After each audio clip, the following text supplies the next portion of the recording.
Hai,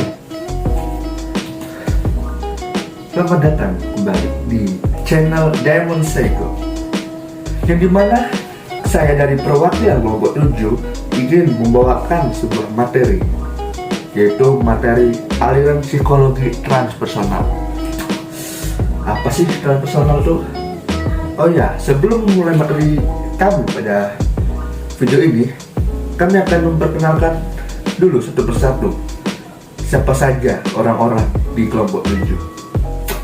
Yang pertama, saya sendiri, Chandra Valepi. Yang kedua, ada Sahilul Siroj. Yang ketiga, ada Erdin Jaya Saputra. Yang keempat, ada Jesse Roberto Pathana. Yang kelima, ada Yusri Ananda Putra Akmal. Dan yang keenam, ada Elda. Oke, jadi psikologi transpersonal itu apa sih? Saya akan menjelaskan secara singkat psikologi transpersonal itu apa. Jadi, psikologi transpersonal merupakan aliran pemikiran psikologi yang muncul pada akhir tahun 1960-an dan mengklaim dirinya sebagai mazhab keempat setelah behaviorisme, psikoanalisa, dan psikologi humanistik. Psikologi transpersonal sendiri sebenarnya bukanlah aliran yang muncul dari intern psikologi semata, melainkan psikologi transpersonal merupakan aliran yang muncul dari berbagai disiplin ilmu seperti agama, psikologi, neurobiologi, dan filsafat. Mau tahu penjelasan lebih lanjut dari psikologi transpersonal? Ikuti saja video ini, oke? Nah, apa itu psikologi transpersonal? Dari kata transpersonal sendiri bisa dibagi menjadi dua, trans dan personal. Trans sendiri artinya adalah melewati atau beyond, sedangkan personal itu diri kita sendiri, atau human itu sendiri, atau manusia itu sendiri. Secara bahasa, psikologi transpersonal berarti psikologi yang mempelajari dimensi yang melewati diri manusia. Karenanya, psikologi transpersonal tidak tertarik pada isu-isu yang biasa oleh psikologi mainstream.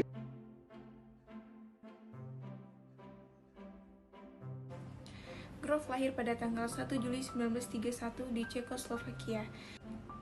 Grof adalah seorang psikiater dan pernah menjadi kepala penelitian di psikiatrik di Maryland Psychiatric Research. Pada tahun 1970-an, ia mendirikan sekaligus menjadi presiden International Transpersonal Association.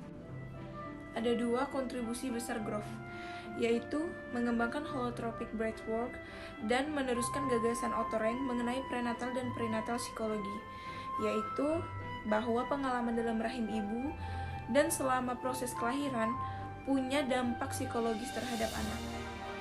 Awalnya Grof melakukan penelitian psikodelik, yaitu meneliti pengaruh lisergik asid, dietilamid, LSD atau yang biasa kita sebut LSD terhadap jiwa. Ia kemudian mengganti LCD tersebut dengan teknik pernapasan dan kemudian mengembangkan apa yang disebut dengan holotropic breathwork. Holotropic breathwork dikembangkan oleh Grof bersama istrinya Christina Grof. Holotropic breathwork ini berasal dari bahasa Yunani yang bisa dipahami sebagai moving toward wholeness atau bergerak menuju keutuhan. Holotropic breathwork ini dikembangkan bukan hanya berdasarkan pada hasil-hasil penelitian mutakhir dalam psikologi atau psikiatri, tetapi juga berdasarkan praktik ritual dan spiritual yang bisa digunakan dalam berbagai budaya. Holotropic breathwork ini mengkombinasikan berbagai cara yang juga bisa digunakan dalam berbagai budaya, antara lain seperti pernapasan atau accelerate breath. Yang kedua itu menggunakan musik yang menggugah, lalu menggunakan kerja tubuh atau body work. Nah, berikut contoh penerapan holotropic breath. Halo teman-teman, perkenalkan nama saya Erdin Jaya Saputra dan ini pasien saya Sahilul Siroj. Jadi kami di sini akan mempraktekkan holotropic breathwork. Jadi yang pertama, pasien harus rebahan dan menutup matanya. Lalu tarik napas, keluarkan perlahan. Tarik napas, keluarkan perlahan. Tarik napas, keluarkan perlahan. Ulangi lagi, lebih cepat, lebih dalam, lebih cepat, lebih dalam, lebih cepat, cepat, lebih dalam, lebih cepat, lebih dalam. Jadi, itu adalah contoh holotropic breathwalk.